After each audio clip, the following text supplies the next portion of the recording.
शत्रुघ्न, मैं तुम्हें एक सेवा का दायित्व सौंपना चाह रहा हूं। क्या? का तुम्हें मेरी मां की रक्षा करनी होगी, मेरी मां की सेवा करनी होगी। मातरम रक्ष। किस मां की राघव भैया? कौशल्या मां की? राम जी ने कहा नहीं, उनकी सेवा में तो अनेक दास दासियां हैं। तो किस मां की राघव भैया? सुमित्रा मैया की? कहा नहीं, उनकी सेवा में भी अनेक दास दासियां हैं। लेकिन हमने सुना है कि मेरी मां कैकेयी की सेवा में अब कोई दास दासी भी नहीं जाता। मां कौशल्या की सेवा नहीं करनी है, मां सुमित्रा की सेवा नहीं करनी है। मातरम रक्ष कैकेयी मारोषम कुरुताम प्रति।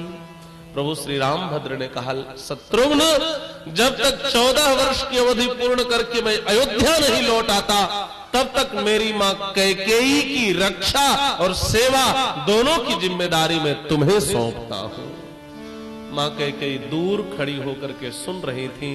मां कैकेयी का हृदय भराया। मेरे बेटे ने जाने मेरे लिए क्या क्या कहा, लेकिन मेरे राम ने मेरा कितना ध्यान रखा। मैथिली शरण गुप्त ने कैकेयी की इस पश्चाताप का बड़ा सुंदर चित्र खींचा है। रघुकुल में थी एक अभागिन रानी। अभी तक की परंपरा थी, कुपुत्रो जायेत क्वचिदपि कुमाता न भवति। पुत्र कुपुत्र हो जाता था, माता कुमाता नहीं होती थी। लेकिन आज महारानी कैकेयी कहती हैं, पुत्र पुत्र ही रहे कुमाता माता। इस रघुवंश के बेटे बेटे हो गए, लेकिन एक मां ही कुमाता हो गई। इन दोनों का प्रेम तो देखो। और सच है, आज समाज में दो भाइयों के बीच में संपत्ति का बंटवारा होता है। भाई बड़े हो जाए तो लोग संपत्ति बांटते हैं, लेकिन भरत जी चित्रकूट में राघव भैया से संपत्ति बांटने नहीं आए, विपत्ति बांटी। अपने राघव भैया की विपत्ति बांटने के लिए आए हैं। और कितना सुंदर संकेत दिया है, भाई भाई के बीच में बंटवारा तो हो, लेकिन संपत्ति का बंटवारा ना हो, विपत्ति का बंटवारा हो। और जिस दिन समाज में दो भाइयों के बीच में विपत्ति का बंटवारा होने लगेगा, उसी दिन समाज में राम राज्य की स्थापना हो जाएगी। इसमें विलंब नहीं लगेगा, एक क्षण भी विलंब नहीं लगेगा। हर भाई दूसरे भाई का दुख बांट ले, हर भाई दूसरे भाई की विपत्ति बांट ले। यही श्री भरत जी के चरित्र का संदेश है। लेकिन अब तो समय बदल गया। आज भी लोग भाईचारे से रहते हैं। किसी ने लिखा है, खुद मलाई खाकर भाई के लिए चारा छोड़ देते हैं। अब तो भाईचारा का अर्थ बदल गया। भाई का ही चारा खा लेते हैं या भाई को ही चारे की तरह इस्तेमाल करते हैं। यह भाईचारा नहीं है। श्री भरत जी वापस आए हैं और भरत जी ने कहा, गुरुजी, इस अयोध्या के एक एक कण से मुझे राघव भैया की याद आती है। मैं सोच रहा हूं नंदी ग्राम में रहकर वहीं सिंहासन पर पादुका को विराजमान करवा के वहीं पादुका से आज्ञा लेकर के अयोध्या का राज कार्य देखूं। क्या यह धर्म होगा? वशिष्ठ जी ने कहा, भरत, ऐसा मत कहो। अभी तक मैं सोचता था जो परंपरा से प्राप्त है वही धर्म है, जो शास्त्रों ने बतलाया है वही धर्म है। लेकिन भरत, अब मैं जान गया, समुझब कहब करब तुम जोई। धर्म नहीं, धर्म सार जग होई हसोई। वह समस्त धर्मों का सार होगा भरत। तुम जो समझोगे, तुम जो कहोगे, तुम जो करोगे। और लोभ के विरुद्ध त्याग का युद्ध होता है। भरत ने वह काम किया। देखिए, सच्चा प्रेम क्या है? जिसमें अपना त्याग दिखाई पड़े। श्री राम ने वही किया जिसमें राम का त्याग दिखाई पड़ा, और भरत ने वही किया जिसमें भरत का त्याग दिखाई पड़ा। यही प्रेम है। हमें लगता है हम बहुत बड़े धार्मिक हैं, प्रेमी हैं, लेकिन धर्म की असली कसौटी तब होती है जब विरोधी धर्म हमारे जीवन में आते हैं। और उन विरोधी धर्मों से निकल करके जब कोई एक प्रकृष्ट मार्ग सामने आता है, तब ही हमारे जीवन में चमक आती है, तभी हमारा व्यक्तित्व समाज के सामने छन करके आता है। इधर प्रभु श्री रामभद्र ने कहा, लक्ष्मण, इस चित्रकूट के अब इन स्थलों से मुझे अयोध्या वासियों की याद आती है। यहां मेरा भरत कैसा आग्रह कर रहा था, मुझे उसकी याद आती है। मां कैकेयी उस वृक्ष की ओर से कैसे छुप छुप करके मुझे देख रही थी, मुझे मां कैकेयी की याद आती है। संपूर्ण अयोध्या वासियों की याद आती है। मैं इस सब चित्रकूट में नहीं रह पाऊंगा। यह कह करके राम जी आगे बढ़े। ऋषि अत्रि के आश्रम पर गए हैं। मां अनुसुईया ने जानकी जी का भी बड़ा स्वागत किया, वस्त्राभूषण पहनाए हैं। भगवान यहां से विदा लेकर दंडकारण्य में प्रवेश करते हैं। यह कथा भी अरण्य कांड में प्रवेश करती है। बोलिए श्री राघवेंद्र सरकार की जय। प्रविश्यतु महारण्यम दंडकारण्यमात्मवान् रामो ददर्श दुर्धर्ष तापसाश्रम मंडलम। यह महारण्य है, अरण्य। रात्रि की बात तो छोड़ दे, दिन के उजाले में इस वन में घुसने की किसी की हिम्मत नहीं होती थी। यह ऐसा दंडकारण्य है। इसमें बड़े बड़े दुष्ट, बड़े बड़े दुर्दांत दानव, बड़े बड़े राक्षस रहते हैं। इसमें विराध जैसा राक्षस रहता है, कबंध जैसा राक्षस रहता है। लेकिन इसी वन में अच्छे ऋषि संत महात्मा भी रहते हैं। महर्षि अगस्त्य रहते हैं, महर्षि सुतीक्ष्ण रहते हैं, महर्षि सरभंग रहते हैं। इसी वन में शूर्पणखा भी रहती है और इसी वन में आगे चल करके शबरी भी रहती है।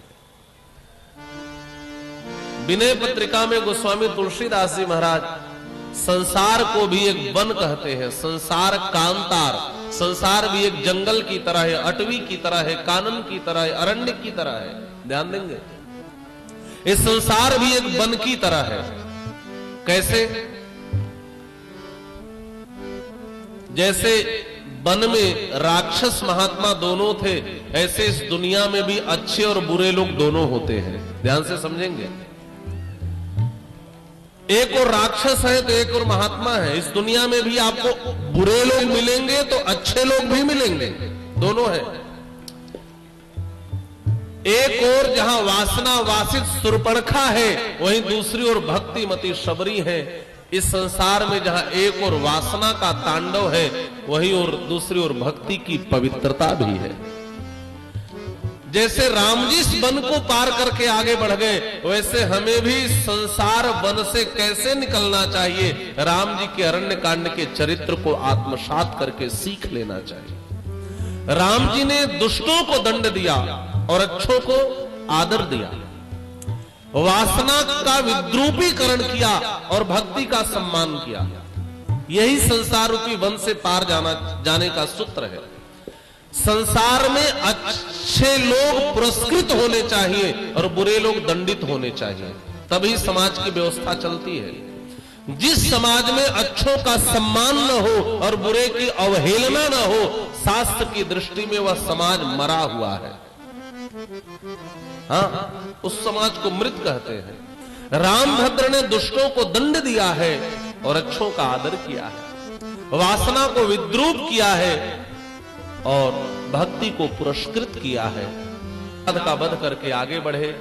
कई ऋषि मुनियों से मिलते हुए महर्षि अगस्त्य के आश्रम पे गए।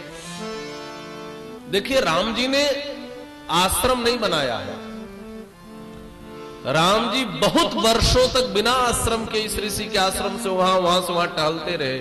महर्षि अगस्त्य के यहां गए, वहां प्रतिज्ञा बताई है कि मैंने निशाचरों के वध की प्रतिज्ञा की है। महर्षि अगस्त्य ने एक धनुष दिया, एक अक्षय तरकश दिया। इसी धनुष से राम जी रावण का वध करेंगे। महर्षि अगस्त्य ने कहा, रघुनंदन, मेरे भय से तो यहाँ कोई राक्षस नहीं आता। यदि आपको निश्चरहीन पृथ्वी को करना है तो आप पंचवटी में चले जाओ। रामभद्र पंचवटी में गए हैं। भैया लक्ष्मण ने बड़ी सुंदर पर्णकुटी बनाई है। इस पर्णकुटी को देख करके महर्षि वाल्मीकि ने लिखा है, राम जी इतने गदगद हो गए कि राम जी ने कहा है, लक्ष्मण तुम साथ हो तो मुझे पिता की कमी नहीं खलती है। एक पिता अपने पुत्र का जितना ख्याल रखता है, जितनी सुरक्षा संरक्षा देता है, लक्ष्मण तुम इतना ख्याल मेरा रखते हो। ऐसा प्रभु श्री रामभद्र ने कहा। एक दिन प्रभु श्री रामभद्र गोदावरी में मां जानकी भैया लक्ष्मण के साथ स्नान करने आए।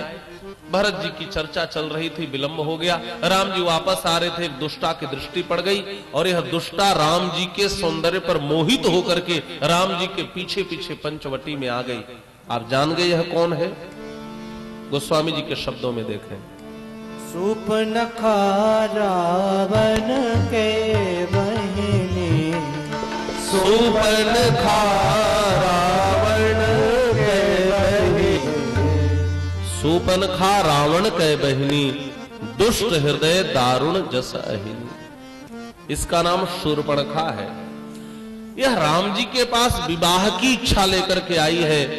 महर्षि वाल्मीकि ने प्रभु श्री रामभद्र और शूर्पणखा दोनों की ओर दृष्टि डाली और कही देखो तो शूर्पणखा हमारे राम जी से विवाह करने चली है, और एक तुलनात्मक विवेचन प्रस्तुत किया है अपनी ओर से। सुमुखम दुर्मुखी रामम वृत्तमध्यम महोदरी, विशालाक्षम विरूपाक्षी, सुकेशम ताम्रमूर्धजा, प्रियरूपम विरूपासा, सुस्वरम भैरवस्वना, तरुणम दारुणा वृद्धा, दक्षिणम वामभाषिणी। महर्षि वाल्मीकि कहते जरा देखो तो सुमुखम दुर्मुखी रामम, कहा राम जी का मुख इतना सुंदर है, ये विवाह करने जा रही है दुर्मुखी है। कोई तुलना हो सकती है? कोई जोड़ी है? वृत्त मध्यम महोदरी, कहा राम जी की कमर बढ़िया पतली पतली, और कहा महोदरी नगाड़े की तरह इसका बड़ा हुआ पेट। विशालाक्षम विरूपाक्षी, कहा राम जी के बड़े बड़े नेत्र, और कहा विरूपाक्षी बिल्ली की तरह टपंखी आंखें। सुकेशम ताम्र मूर्धजा, कहा राम जी के सुचिक्कण केश, और कहा इसके तांबे की तरह लंबे लंबे लाल लाल बाल। प्रिय रूपम विरूपासा, सुस्वरम भैरवस्वना, कहा राम जी की मीठी वाणी, और कहा भैरवस्वना, और कहा फटे बांस की तरह इसकी आवाज। कोई तुलना हो सकती है क्या? लेकिन यह राम जी के पास आई और राम जी के पास आकर कहती है मैंने तीनों लोकों में ढूंढा, लेकिन मेरी तरह मेरे अनुरूप कोई सुंदर नहीं मिला, लेकिन तुम्हें देखकर मेरा कुछ मन मान रहा है, इसलिए हे सौंदर्य सार सर्वस्व, मैं तुम्हारे साथ परिणय बंधन में बंधना चाहती हूं। राम जी ने कहा वाह, ये समस्या अकस्मात कहां से आ गई? अच्छा तो तुम विवाह करने आई हो? शूर्पणखा ने कहा हां। तो राम जी ने कहा देखो मैं विवाहित हूं, तुम्हें विवाह करना है तो उधर जो मेरे छोटे भैया बैठे हैं ना गोरे वाले, वह अविवाहित है, तुम उनके पास चली जाओ। अकृतदार है। कृतदारोस्मि भवती भार्येयम दयिता मम। ए देखो मैं कृतदार हूं, मेरी श्रीमती जी यहां बैठी हैं, वह जो सामने श्रीमान बैठे हैं ना वह अकृतदार है, वह कुमार है। सीता ही चितई कही प्रभु बाता, अहै कुमार मोर लघु भ्राता। वह जो बैठे हैं ना वह कुमार है। अब इधर से उधर चली गई, वहां जाकर कहती हो तो सांवले सांवले लगते हैं, आप बड़े गोरे गोरे लगते हो, आपकी और हमारी जोड़ी अच्छी रहेगी। लखन भैया ने कहा वाह, देखो तो यही विदेश की संस्कृति है। शूर्पणखा मानो वैदेशिक संस्कृति का प्रतिनिधित्व करती है। इसका स्वरूप देखें, बनावटी वेश बना करके आई है। हमारे भारत में नाखून को काटते हैं, बाल को बढ़ाते हैं, और इसके बाल छोटे छोटे और नाखून बड़े बड़े हैं। जिसके सूप के समान बड़े नाखून होते हैं उसी को शूर्पणखा कहा जाता है। सुरपवत नखानी अस्यासा शूर्पणखा। और यह विदेश की ही तो संस्कृति है, जहां सुंदर पुरुष देखा वही प्रपोज कर दिया, वही विवाह का प्रस्ताव रख दिया। और अभी बड़े भाई के सामने रख रही थी, अभी छोटे भाई के सामने जाकर कहती है आप मुझसे विवाह कर लो। हजारी प्रसाद द्विवेदी का एक निबंध है, उन्होंने लिखा है नाखून क्यों बढ़ते हैं। एक दिन एक बच्चे ने पूछ लिया नाखून क्यों बढ़ते हैं, वो सोचने लगे। उन्होंने कहा कि हमारे शरीर में सभी अंग बचाकर रखे जाते, एक नाखून है जिसको काटा जाता है। इसका तात्पर्य है हम मानवों में पशुता का एक लक्षण है नाखून, जो रोज बढ़ता है और हम नाखून को काटते हैं। नाखून को काटने का मतलब जीवन की पशुता को मिटाना है। हम अंगुलियों से सारे कार्य करते हैं, अंगुली से सारे काम करते हैं, तो अंगुलियों में बढ़ने वाला नाखून वासना का प्रतीक है। जीवन में नाखून का बढ़ना माने जीवन में वासना को बढ़ाना है। इसलिए हम जीवन की वासना को समाप्त करते हैं नाखून को काट करके। और इतनी खुली वासना का नर्तन तो वैदेशिक संस्कृति ही है, यह भारतीय संस्कृति नहीं है। लखन भैया ने कहा, अच्छा तो मुझसे विवाह करने आई हो, सुनो, मुझसे विवाह करोगी तो दासी बनोगी, उनसे विवाह करोगी तो रानी बनोगी। तुम क्या बनना चाहती हो, दासी की रानी?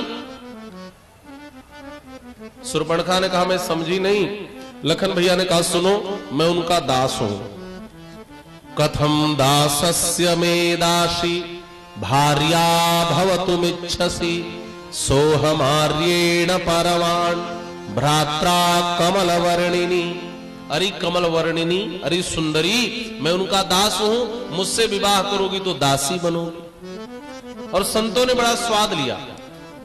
एक ने तो कहा, शूर्पणखा जीवात्मा है, राम जी परमात्मा है, जीवात्मा रूपी कन्या का धर्म है परमात्मा रूपी पति को प्राप्त कर ले, तो शूर्पणखा ने बुरा क्या किया? राम जी ने कहा, यह ठीक है, जीवात्मा रूपी कन्या परमात्मा रूपी वर को पाए, लेकिन एक महात्मा रूपी पिता का होना आवश्यक है जो कन्यादान करता है। तो लखन भैया जीवाचार्य है, आचार्य यदि जीव की शरणागति करा देता है तो परमात्मा किसी जीव को स्वीकार कर लेते हैं। लेकिन जब लखन भैया के पास आई यह जीवाचार्य है, तो आचार्य लक्ष्मण ने कहा, शरणागति स्वीकार करने के लिए दासी बनना पड़ेगा। हम लोग कहते हैं ना, रामानुज श्री वैष्णव दास, हम दास है। जो शरणागति करेगा, दास बनेगा, तभी परमात्मा अपनाएंगे। तो लखन भैया ने पूछा, दासी बनोगी? इसने कहा नहीं। तो तब लखन भैया ने कहा, जब तक कोई दासी या दास न बने तब तक हम शरणागति कैसे कराएंगे? तब तुम प्रभु के पास जाओ, वह स्वीकार कर ले तो ठीक है। कमल वर्णिनी, सुंदरी कहा। मानसकार भी लिखते हैं, सुंदरी सुनु मैं उनकर दासा, पराधीन नहीं तोर सुपासा। अच्छा, लखन भैया ने भी इसके प्रस्ताव को अस्वीकार कर दिया, लेकिन इसके कानों को बड़ा सुकून मिला। पता है क्यों? लखन भैया ने इसको सुंदरी कहा। अच्छा, कोई स्त्री बहुत सुंदर सज धज करके आए, कोई उसको सुंदर कह दे, सुंदरी कह दे, तो उसके कानों को बड़ा सुकून मिलता है। तो धीरे से शूर्पणखा ने कहा, जब सुंदरी कह रहे हो तो मेरी ओर देखते क्यों नहीं? लखन भैया ने कहा, जब तक नहीं देख रहा हूं तभी तक सुंदरी हो, यदि देख दूंगा तब सौंदर्य खत्म हो जाएगा। और सच है, वासना का सौंदर्य वैराग्य के सामने टिक नहीं सकता। यह वासना का आरोपित सौंदर्य है, और लखन भैया वैराग्यवान है। आप पाएंगे न राम जी ने शूर्पणखा की ओर देखा, न लखन भैया ने शूर्पणखा की ओर देखा। राम जी जानकी जी की ओर देखते हैं, सीता ही चितई कही प्रभु बाता, और लखन भैया राम जी की ओर देखते हैं, राम ही चितई। इसका मतलब क्या है? इसका मतलब हमारे जीवन में भी वासना आए तो इससे बचने का एक ही उपाय है, हम अपनी दृष्टि या तो भगवान की ओर रखें या तो अपनी दृष्टि भक्ति की ओर रखें, हम वासना से बच जाएंगे। यह सूत्र दिया। उधर से इधर आई, एक दो बार इधर उधर भेजा गया। शूर्पणखा ने सोचा, मेरा विवाह तो उन्हीं से हो जाता जो अयोध्या के राजा हैं, रामभद्र से हो जाता, लेकिन यह इनकी श्रीमती जी नहीं होती तो इन्हीं को खा लूंगी, बस मामला खत्म हो जाएगा। इन्हीं के कारण इधर उधर दौड़ा रहे हैं। बस शूर्पणखा को क्रोध आया और क्रोध में बेची, और रावण के पास आकर के शूर्पणखा ने कहा, रावण, राजा इन आंखों को बंद करके सोता है तो नीत की आंखों से जगता है। जागरती नए चक्षुषा। जिस राजा की नीति समाप्त हो जाती है उस राजा को समाप्त होने में विलंब नहीं लगता। पता है क्या हो रहा है? खरदूषण मार दिए गए। तब रावण ने गंभीरता से पूछा, भगनी हुआ क्या था, सच सच बताओ। तब शूर्पणखा ने कहा, भैया एक एक अतिशय सुंदरी स्त्री को हमने दंडकारण्य में देखा। मैंने सोचा रावण भैया त्रैलोक्य में सबसे सुंदर है और ये स्त्री त्रैलोक्य की सुंदरी है, तो उन दोनों की जोड़ी अच्छी रहेगी। मैं तुम्हारे विवाह का प्रस्ताव लेकर गया था, इसी क्रोध में उसके साथ श्री राम और लक्ष्मण ने मिलकर के मेरे नाक कान को काट दिया। गई थी अपने लिए और कहती है तुम्हारे लिए गई थी। और कैसी संस्कृति है, यही मैं निवेदन कर रहा था, जहां भाई बहन खुले रूप में इन विषयों की चर्चा करते हैं।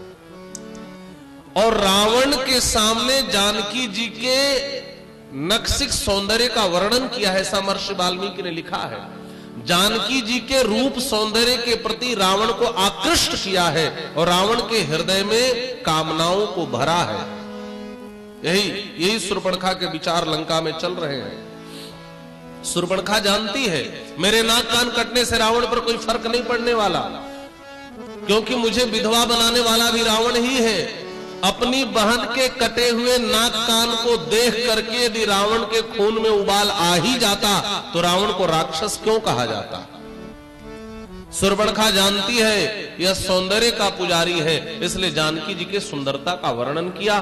फिर रावण मारीच के पास आया, कहा साचिव्यम कुरु, मेरी सहायता करो। मारीच फिर समझाना चाहा तो रावण ने कहा सुनो, तुम डर रहे हो, हमें लगता है मरने से, लेकिन सुनो अब तुम्हें मरना ही है। जाओगे तो राम के बाण से कदाचित मरोगे, नहीं जाओगे तो मेरे कृपाण से अभी मरोगे। मारीच ने सोचा ये दुष्ट है, मार डालेगा। एक और राम जी का बाण, दूसरी ओर रावण का कृपाण, किससे मरना श्रेयस्कर होगा।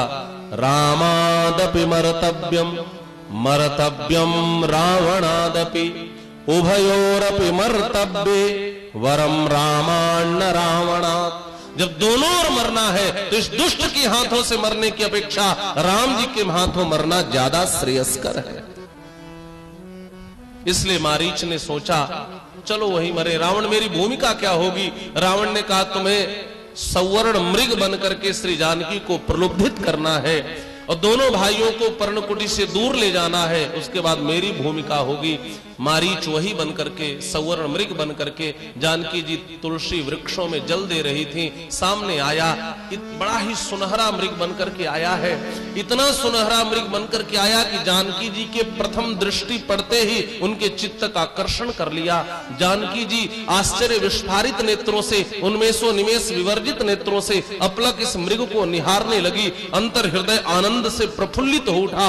जानकी जी ने कहा हो इतना सुंदर मृग तो इस वन में होता नहीं, जरूर नंदन कानन से बिछड़ करके आ गया होगा, काश यह मृग मेरे पास होता।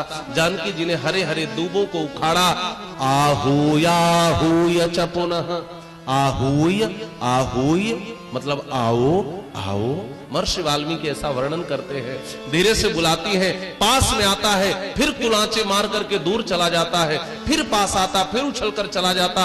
जानकी जी ने कहा काश यह मेरे पास रहता। जानकी जी ने तुरंत पुकारा आगच्छा गच्छ शीघ्रम वही आर्य पुत्र सहानुज। अरे आर्य पुत्र दौड़ करके आओ, सहानुज लक्ष्मण भैया को साथ लेकर के आओ। देखो तो यह कितना मनोहारी मृग है, देखो तो इस मृग ने मेरे चित्त को आकर्षित कर लिया है। प्रभु मुझे यह मृग चाहिए। लखन भैया ने कहा राघव भैया मुझे तो लगता है यह किसी राक्षस की माया है। जानकी जी ने कहा भैया आप तो हर समय युद्ध के लिए तत्पर रहते हो, अब मृग में भी आपको राक्षस दिखाई देने लगा। राम जी ने कहा लक्ष्मण यदि यह कोई राक्षस है तो जरूर किसी की बहुत बड़ी चाल है। सुनो तुम यही रह करके यह तुम भव सन्नद्धो यंत्रितो रक्ष मैथिलीम, यंत्र की तरह मैथिली की रक्षा करना। सीता के ही करे रखवारी, बुद्धि विवेक बल समय विचारी। बुद्धि से, विवेक से, बल से और समय का विचार करके चार चीजों की हिदायत दी है। सब व्याख्येय प्रसंग है। मेरी जानकी की रक्षा करना। राम जी मृग के पीछे गए, पीछे पीछे दौड़ने लगे। निगम नेति से ध्यान न पावा, माया मृग पाछे सो धावा। श्री वेद व्यास जी भागवत में कहते हैं माया मृगम दैत एप्सित मन्नो धावत वंदे महापुरुष ते चरण अरविंदम। एक माया मृग की कामना पूरी करने के लिए भगवान पीछे दौड़ रहे हैं। भगवान इधर, भगवान ने बाण मारा, मारीच कृत्रिम शरीर का त्याग करके असली शरीर में आ गया, लेकिन मरते मरते राम जी की आवाज में पुकारा, सदृशम राघवश्येति हासीते लक्ष्मणेति च, हासीते हा लक्ष्मण कहकर मर गया। जैसे ही जानकी जी के कर्ण कोहरों में मारीच मृग के मुंह से निकली हुई या ध्वनि पहुंची, प्रविष्ट हुई, जानकी जी विकल व्याकुल होकर कहते हैं, लक्ष्मण आपने इस ध्वनि को सुना है? लखन भैया ने कहा, हमने सुना, लेकिन मुझे लगता है उसी राक्षस की माया होगी। जानकी जी कहती हैं, नहीं लक्ष्मण, मेरे प्रभु किसी विपत्ति में फंसे हैं, आर्त होकर के उन्होंने हमें और तुम्हें दोनों को पुकारा है, लक्ष्मण जल्दी से जाओ। लखन भैया ने कहा, मैया कैसी बात कर रही हो? क्या प्रभु पर अबध्य समरे राम, राम जी अबध्य हैं, ईश्वर हैं, राम जी पर कभी इतनी बड़ी विपत्ति नहीं आ सकती, राम जी कभी ऐसी आर्त पुकार नहीं लगा सकते। श्री राम देखो भाई क्या टीटी शुरू कर दी, कभी ऐसी आर्त पुकार नहीं लगा सकते। जानकी जी ने कहा है, लखन भैया ने बहुत समझाया, बेगुट विलास सृष्टि लय होई, सपने संकट परई की सोई। मैया जीव पर विपत्ति आती है तो ईश्वर को पुकारता है, क्या कभी यह भी संभव है कि ईश्वर पर विपत्ति आए वह जीव को रक्षा के लिए पुकारे? यह तो संभव ही नहीं हो सकता, प्रभु पर कोई विपत्ति नहीं हो सकती। जानकी जी ने कहा, लक्ष्मण मैं जान गई, आज मैं जानी तुम मेरे पीछे पीछे वन में क्यों आए हो। सुदुष्टस्तुम वनम एकम मेघ में कोनो गच्छति मम हेतो प्रतिच्छन्नः प्रयुक्तो भरतेन वा, तुम मेरे लिए मेरे पीछे आए हो। अब मैं जान गई तुम चाहते हो श्री राम की मौत हो जाए और तुम मुझे प्राप्त कर लो, लेकिन लक्ष्मण यह कभी संभव नहीं है। अतिशय परुष वाक्यों का प्रयोग किया है। अनार्य करुणारंभ नृशंस कुलपांसन, अरे अनार्य, अरे करुणारंभ, अरे नृशंस, अरे कुलपांसन, तू जाता क्यों नहीं? इतना सुनने के बाद भी महर्षि वाल्मीकि कहते हैं, सजितेंद्रिय, लखन भैया जितेंद्रिय हैं, विचलित नहीं हुए। कहते हैं, मैया तुम इतनी कठोर बात कह रही हो इस बेटे के लिए, तो जरूर किसी बेटे का हित छुपा होगा। और लखन भैया जाते हैं। मां जानकी ने इतने कठोर शब्दों का प्रयोग क्यों किया? हमारे आचार्यों ने इस पर बड़ा स्वाद लिया है। प्रभु श्री रामभद्र से जानकी जी के 3 विश्लेष हुए हैं। प्रथम विश्लेष, प्रथम वियोग अरण्य कांड में, दूसरा वियोग प्रभु श्री रामभद्र वाल्मीकि आश्रम पर भेजते हैं, तीसरा वियोग जानकी जी पृथ्वी में चली जाती हैं। ये तीनों वियोग 3 पक्ष को प्रकट करने के लिए हुए हैं। प्रथम वियोग कृपा पक्ष को प्रकट करने के लिए, द्वितीय वियोग पारतंत्र को प्रकट करने के लिए, और तृतीय वियोग अनन्यार्हत्व को प्रकट करने के लिए हुआ है। कृपा पक्ष क्या है, इस पर विचार करें। भगवान राम ने एक शर्त रखी है, सक्र प्रपन्नाय तवास्मीति च याचते अभयम सर्वभूतेभ्यो ददामि तद्व्रतम मम।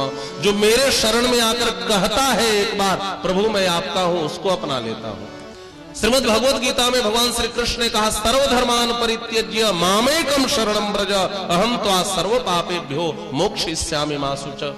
मेरे शरण को ग्रहण करो। मानस में भी निर्मल मंजन सो मोहि पावा, मोहि कपट छल छिद्र न भावा। भगवान ने शर्त रखा है, जो शरणागत होने जानते हैं, जयंत और विभीषण जैसे लोग, उनको तो भगवान अपना लेंगे, लेकिन रावण जैसे जो दुष्ट लोग हैं उनका उद्धार कैसे होगा?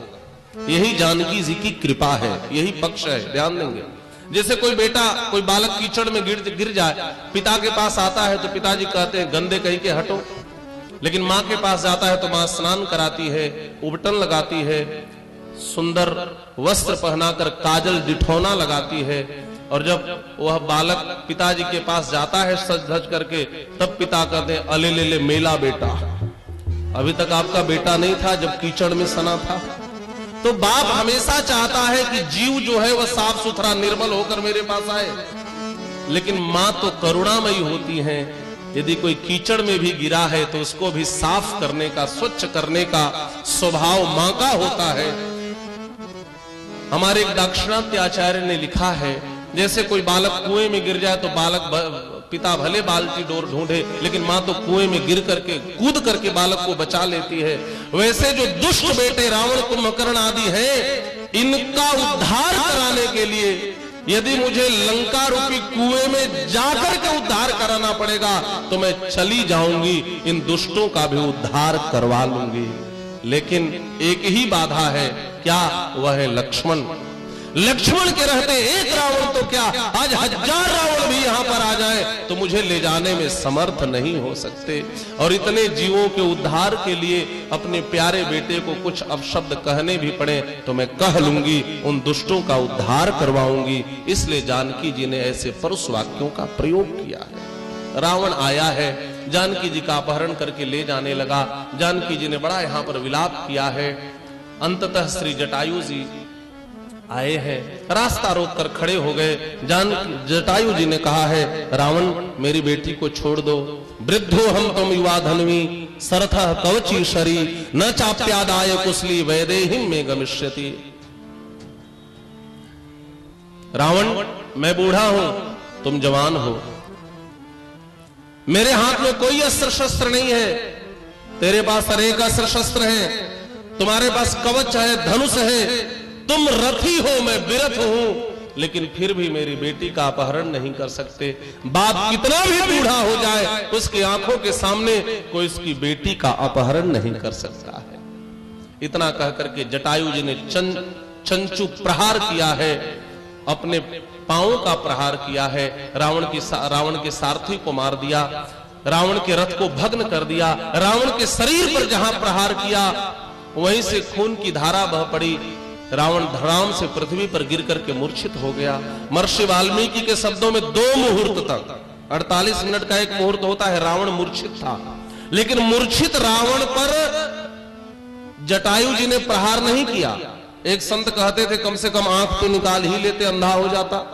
लेकिन बाहरे भारतवर्ष, इस भारत का एक पक्षी भी धर्म युद्ध में विश्वास करता है।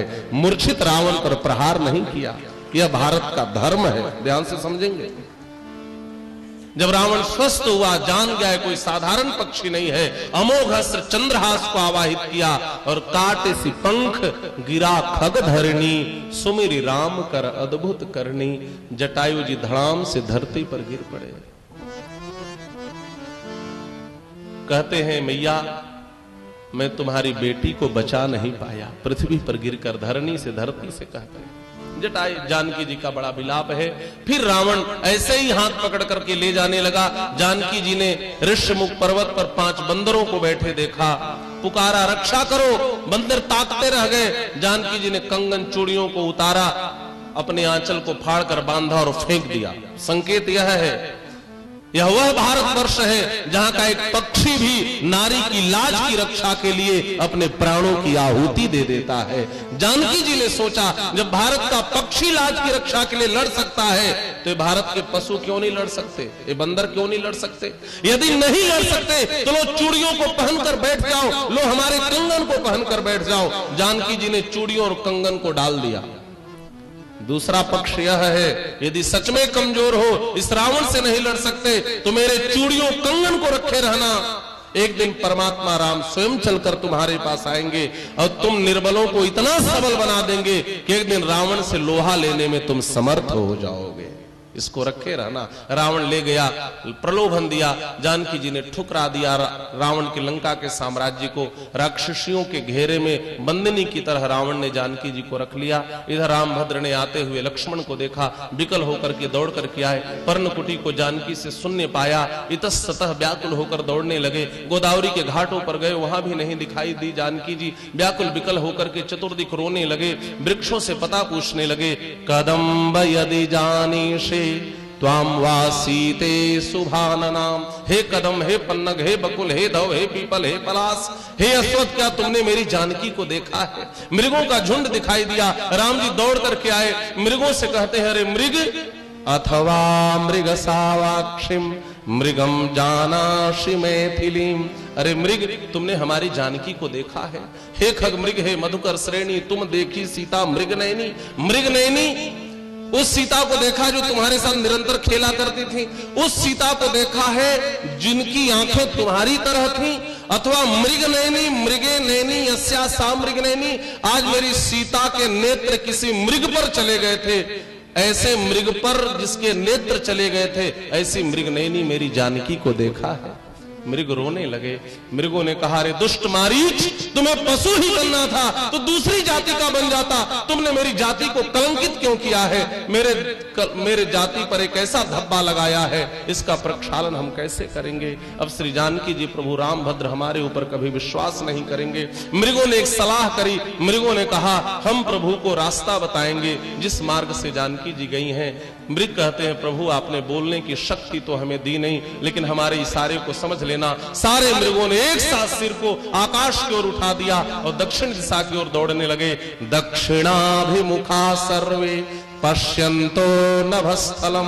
महर्षि वाल्मीकि कहते हैं जब आकाश की ओर सिर उठाकर दक्षिण दिशा की ओर दौड़ने लगे, राम जी सारा समझ गए। मृग कहना चाहते हैं राघव प्रभु वह दक्षिण दिशा की ओर आकाश मार्ग से लेकर रावण आपकी जानकी को गया है, लेकिन बोल नहीं पा रहे हैं। राम जी पीछे पीछे दौड़ते हैं। आगे पुष्प दिखाई दिया। लक्ष्मण आज इसी पुष्प को हमने जानकी के बालों में सजाया था। और आगे बढ़े, मृगों का अनुसरण करते हुए रथ के टूटे हुए चिन्ह दिखाई पड़े। जरूर मेरी जानकी के लिए युद्ध हुआ होगा। और आगे बढ़े, एक विशाल जीव दिखाई पड़ा जिसके मुंह से रक्त की धारा निकल रही थी।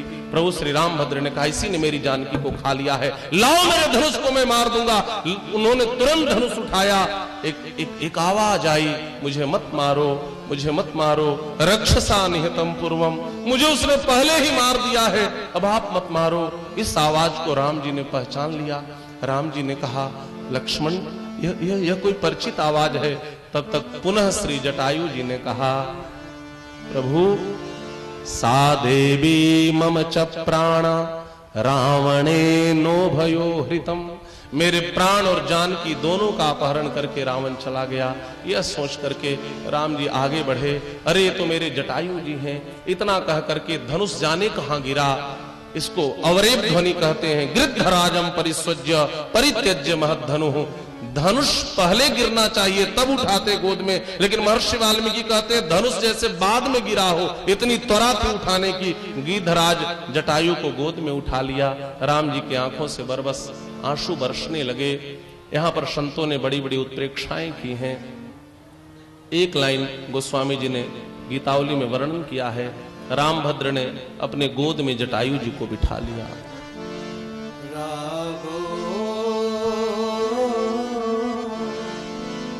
गिद्ध गोद करली राघो, गिद्ध गोद करली राघो,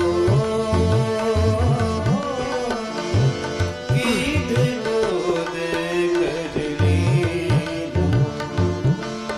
राघो, गोद करली नयन सरोज स्नेह शैल सुचि। नयन सरोज स्नेह सलिल सुचि। नयन सरोज स्नेह शैल सुचि। नयन सरोज स्नेह सलिल सुचि।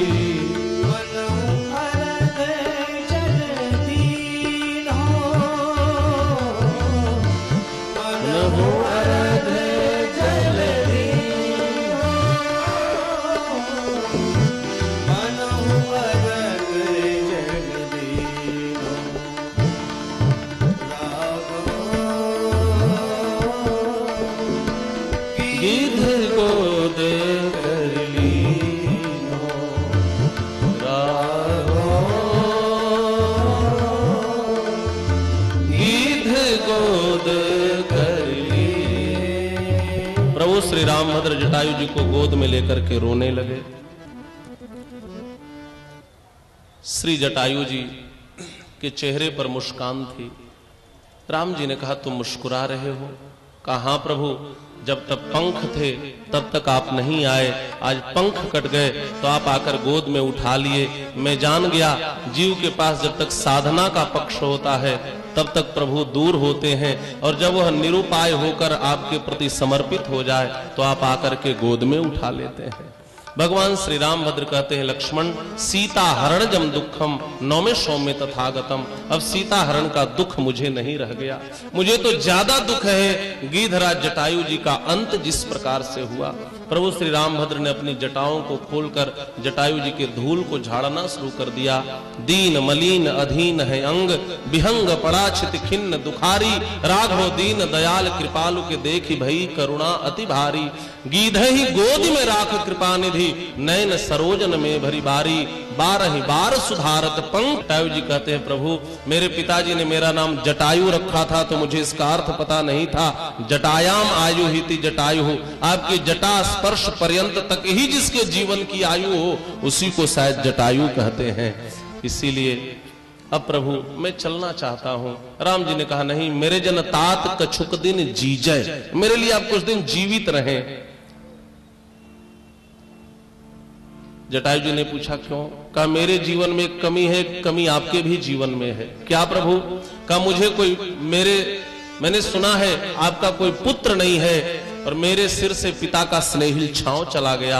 आप जीवित रहते जटायु जी तो आपको पुत्र की कमी अनुभव में नहीं आती, मैं बेटे की तरह आपकी सेवा करता और मुझे पिता का स्नेहिल छांव मिल जाता। देखिए आप सेवन सेवा सुख, मोहि सुख पितु को सुख दीजय। जटायु जी ने कहा प्रभु पिता तो आप मत ही बनाओ, आपके पिताजी को अंतिम समय में आपकी प्यारी गोद नहीं मिली और मुझे तो आपकी प्यारी गोद मिली है। आपने इतना भाग्यशाली बना दिया है, ऐसी मृत्यु दुनिया में कोई जीव नहीं छोड़ना चाहेगा। और सच है पूज्य पिता दशरथ ने अंतिम श्रद्धांजलि नहीं पाई रे, अधम जटायु के पंखों पर असुवन धार बहाई रे। ऐसे प्रभु श्री रामभद्र हैं। राम जी ने कहा ठीक है जटायु जी, जब आप जीना नहीं चाहते तो कुछ मांग लीजिए। जटायु जी ने कहा प्रभु आप दे क्या सकते हो, आप तो स्वयं विरागी वेश में दिखाई दे रहे हो। राम जी ने कहा मैं केवल अवधेश नहीं हूं, मैं त्रिलोकी का ईश भी हूं, इसलिए मांग सकते हो। जटायु जी ने कहा प्रभु अब आप नहीं दे सकते। क्यों? क्योंकि आपने एक गीध को गोद ले लिया है और हमने सुना है यदि कोई किसी को गोद ले तो उसकी संपत्ति का अधिकारी वह स्वयं हो जाता है। अब आप अलग से हमें क्या दोगे? आपकी संपत्ति का अधिकारी तो मैं स्वयं हो गया। लक्ष्मण अग्नि संस्कार की व्यवस्था करो। निर्मथस्य पावकम सौमित्रे हर काष्ठानी, जल्दी से चिता की व्यवस्था करो। रामभद्र ने उठाया है, जटायु जी को परम गति देकर उनके पार्थिव शरीर को गोदावरी के तट पर आकर के अंतिम संस्कार करते हैं। हमारे संत कहते हैं दशरथ से श्रेष्ठ मृत्यु जटायु की हुई है। दशरथ अमर भूमि में मरे हैं, जटायु जी समर भूमि में मरे हैं। दशरथ भी दोनों पंख कटने से मरे, जटायु जी भी दोनों पंख कटने से मरे। मेरे राम लखन दुई पांखी, और जटायु जी के भी 2 पंख कट गए हैं। लेकिन अंतर क्या है? दशरथ जी संदेश सुनकर मरे, जटायु जी संदेश सुना करके मरे। दशरथ जी पुत्र वियोग में मरे, जटायु जी पुत्री के वियोग में मरे। दशरथ जी मरने के बाद राय गयो सुरधाम और जटायु जी गीध गयो हरिधाम। इतना बड़ा अंतर है। प्रभु श्री रामभद्र ने पिंडदान किया और कहा मैं वार्षिक श्राद्ध भी करूंगा। कैसे करोगे प्रभु? कहा तुम्हारे स्वजातियों को खिलाऊंगा। श्राद्ध में तो यही होता है, तुम्हारे जितने स्वजातीय गीध हैं मैं आज ही निमंत्रण देता हूं। यदि मैं राम हूं तो आज के ठीक 1 वर्ष बाद रावण को सकुल बंधु बांधवों के सहित मारकर लंका के रणांगण में गिरा दूंगा और कह देना अपने समूचे गीध जातियों से वह आकर के और तुम्हारे वार्षिक श्राद्ध पर मांस का भोजन करेंगे। यदि मैं राम हूं तो मैं ऐसा करूंगा। इतना कहकर भगवान ने आगे की यात्रा संपन्न करी। यही वाणी को विराम। आगे अनंत श्री समलंकृ श्रीमद जगतगुरु रामानुजाचार्य स्वामी श्री राजनारायणाचार्य जी महाराज व्यास आसनासीन है। आपके श्रीमुख से हम सब भागवतामृत का पान करेंगे। आइए एक लाइन में आरती का दर्शन करें। आरती श्री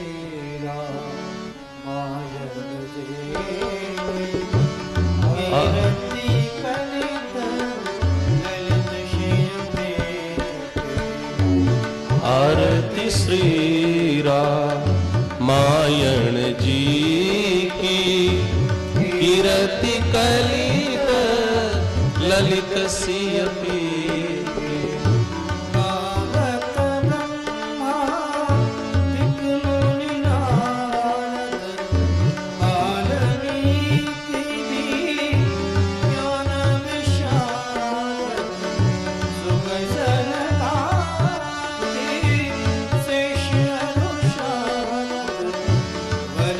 पवन शुद्ध कीरत देगी। आरती श्री रामायण जी की। आरती श्री रामायण जी की। कीरत कलित ललित सिय की। कीरति कलित ललित सिय की। कीरति कलित ललित सिय की। बोलिए श्री सीतारामचंद्र भगवान की। जगतबंद जगदाचार्य श्री त्रिदंडी स्वामी जी महाराज की। पूज्यपाद श्री जीयर स्वामी जी महाराज की। पूज्यपाद देवरिया पीठाधीश्वर श्री जगतगुरु स्वामी जी महाराज की। श्रीमद् वाल्मीकि रामायण की जय जय श्री सीताराम।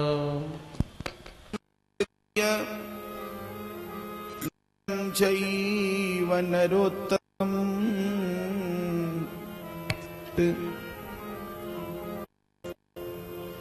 यं प्रव्रजन्तमनुपेतमपेतकृत्यम् द्वैपायनो विरहकातरया जुहाव पुत्रेति तन्मयतया तरवोऽभिनेदो स्तं सर्वभूतहृदयं मुनिमानतोऽस्मि।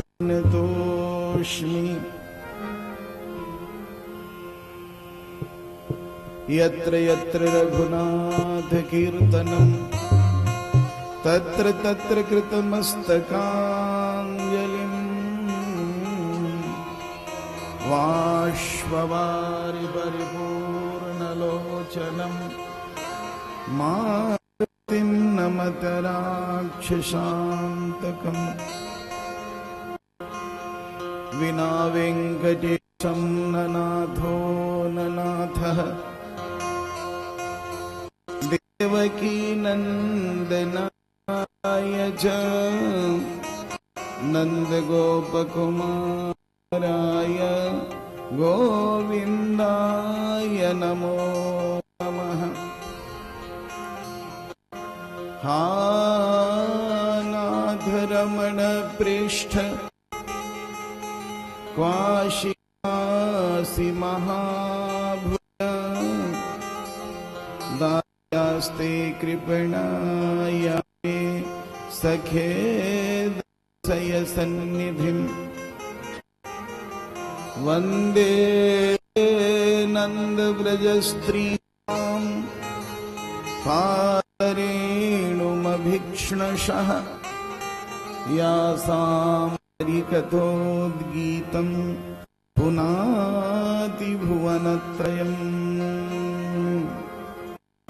श्याममेत्यनुपमरसा पूर्णवर्णैर्जपन्ती स्थित्वा स्थित्वा मधुरमधुरोत्तारच्चारयन्ति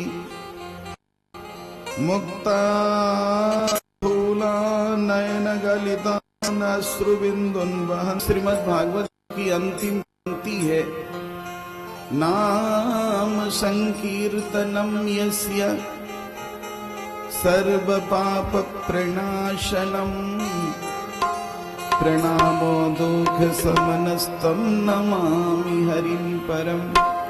सभी लोग प्रेम से श्री कृष्ण गोविंद।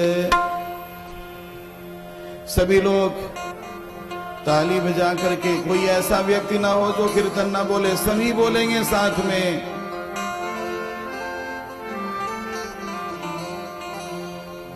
कुछ आवाज तेज है। हरे श्री कृष्ण गोविंद हरे मुरारे, हे नाथ नारायण वासुदेव। श्री कृष्ण गोविंद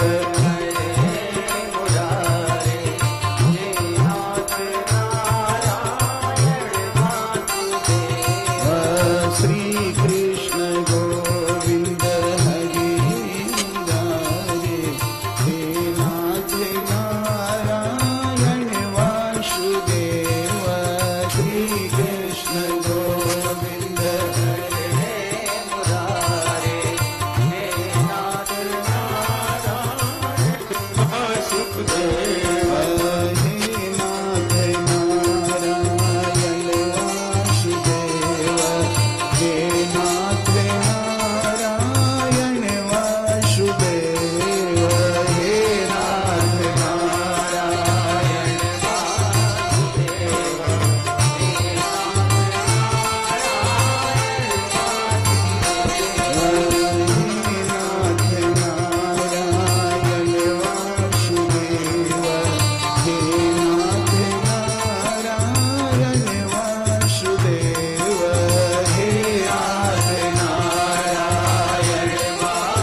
मुरार्य रामानुजार्य रामानुजार्य रामानुजार्य मुक्ति प्रदार्य रामानुजार्य रामानुजार्य रामानुजार्य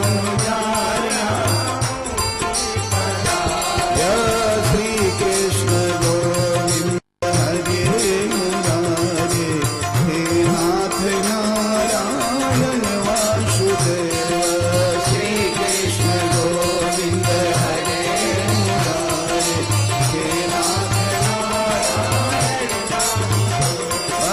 श्री कृष्ण गोविंद हरे मुरारे हे नाथ नारायण वासुदेव श्री कृष्ण गोविंद हरे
श्री गंगा जी का पावन तट,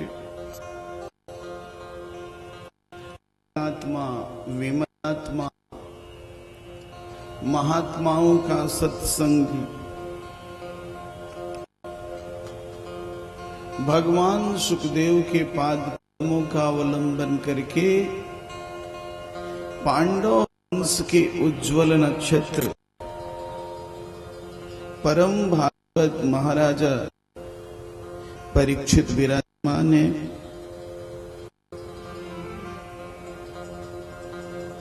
दत्तचित्त होकर सावधानी पूर्वक भागवतामृत का रसपान कर रहे हैं। न तो उन्हें भूख लग रही है न प्यास लग रही है।